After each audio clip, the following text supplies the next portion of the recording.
Nio has just provided an update on its plans for a secondary listing in Singapore, which was announced last week.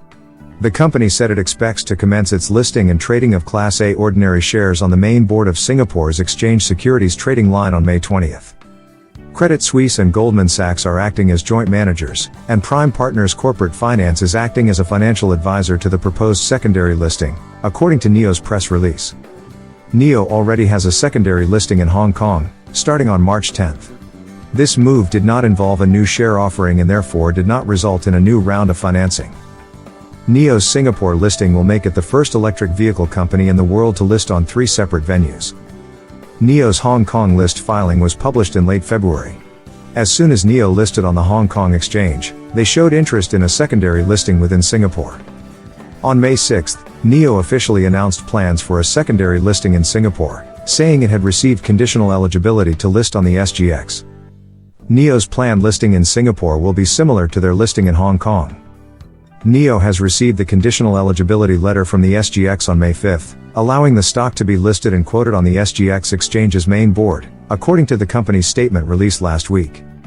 Upon completion of that listing, Nio's listed shares on the Singapore exchange will be fully fungible to the company's American depository shares. Nio will continue to be listed on the New York Stock Exchange. Nio is a top 10 best-selling car. Despite starting deliveries at the end of March, Nio's first sedan, the ET7, has already entered a highly regarded ranking. With 693 retail sales in April, Nio's ET7 ranked 10th among premium sedans in China, with a starting price above $44,000. Nio delivered 5,000 vehicles in April, down 49% from the 9,000 vehicles they delivered in March. This was mainly due to the COVID outbreak and supply chain issues. The company delivered 4,000 SUVs in April, including 1,200 ES8s, 1,800 ES6s, and 1,300 EC6s. The Mercedes-Benz C-Class, with sales totaling $10,000, was the top model on the CPCA's list, but sales were still down 34% from a year ago. The BMW 5 Series ranked second, with 11,000 unit sales, however sales were down 29.7% from a year ago. The Mercedes-Benz E-Class ranked third, with sales of 8,000 units, down 42.3% from the same period last year. The BMW 3 Series ranked fourth, with sales of 7,000 units, down 55.4% year-over-year. The Audi A4 ranked fifth, with sales of 5,000 units, down 58.5% year-over-year. The Audi A6 ranked sixth, with sales of 3,000 units, down 81% year-over-year. The Volvo S90 ranked 7th, with sales of 1,000 units, down 59.3% year-over-year. The Hongqi H9 ranked 8th, with sales of 1,300 units, down 25.9% year-over-year. Nio unveiled the ET7, its first sedan, with the NT 2.0 platform, at the Nio Day 2020 event. Nio is offering 2 version options for the ET7 model. Once with a pre-subsidy prices of 448,000 Chinese yuan and 526,000 Chinese yuan respectively. If customers choose the battery rental service BaaS, the starting price will be lowered by at least 70,000 Chinese yuan. Nio started their ET7 deliveries on March 28th. It is worth noting that Shanghai, where Nio's global headquarters is located, has been on lockdown since March 28 due to COVID regulations, which severely impacted the ET7's initial delivery pace. Nio's CEO, William Li, said on March 28 that because of the impact of COVID and the time needed for their ET7 capacity to climb, the initial delivery volumes will be low, and he hopes that users can understand. Tesla is still the best-selling car. In China's SUV market, other car companies still have a long way to go if they want to catch up to Tesla's Model Y sales.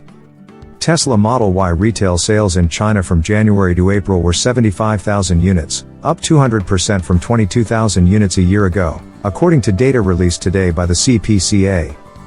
This kept the Model Y in the top spot among premium SUVs with a starting price of more than $44,000 in China. This is well ahead of the second-ranked Mercedes-Benz GLC at 53,000 units.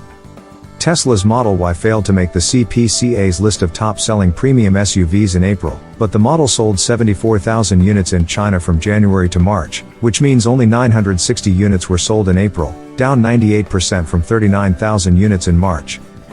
Tesla's Model 3 retail sales in China from January to April were 34,000 units, making it the 6th best-selling new energy sedan for the period. The Model 3 failed to make it onto April's ranking released by the CPCA, although data shows that the Model 3 sold 33,000 units in China from January to March, implying 552 sales in April. Tesla produced 10,000 vehicles in April, with sales of 1,500, according to data released by the CPCA. Tesla's Shanghai plant, which only produces the Model 3 and Model Y vehicles, did not export any vehicles in April. This has nothing to do with demand, but because of the COVID outbreak having a serious impact on Tesla's production and deliveries in April. Tesla's Shanghai plant shut down production when the city went into a lockdown from March 28 and began resuming production 20 days later.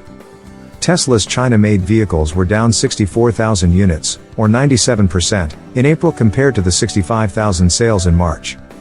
Production at Tesla's Shanghai plant officially resumed on April 19, and on May 6. According to an internal memo, Tesla was aiming to run 2 shifts at its Shanghai plant for May 16 to bring their plant back to pre-production lockdown levels in the city. Xpeng's new model revealed. Chinese electric vehicle maker Xpeng is a couple months away from releasing their new G9 SUV model. The SUV was seen on Underspy wrapping in China 2 weeks after being spotted in Portugal. Xpeng's G9 model will have a lower starting price than Tesla's Model Y, the Nissan Ariya, and Ford's Mustang Mach-E. In March, Xpeng's co-founder and president said that the G9 is the company's first model developed to fit international markets. During Q4 of 2021, the CEO said, "Our next EV model is the G9. Its production capacity has successfully been produced and configured. We are on track to officially launch our new G9 in the third quarter. Our G9 represents the most advanced technology Xpeng has ever developed.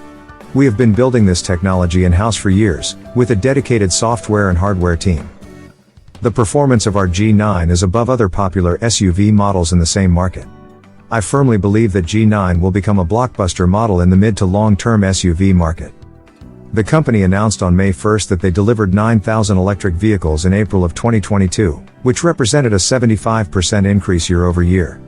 According to the company, February deliveries consisted of 3,700 P7 sedans, 3,500 P5 family sedans, as well as 1,700 GA and G3 smart compact SUVs. Recently, Xpeng Motors held press conference to announce the arrival of their flagship P5 model in Sweden. The model has a starting price of $55,000, as announced by the company on March 21. Xpeng's P5 will be available in Denmark, the Netherlands, Norway, and other European regions later this year. That's what's been happening this week in the world of Nio Stock Roundup and stock predictions.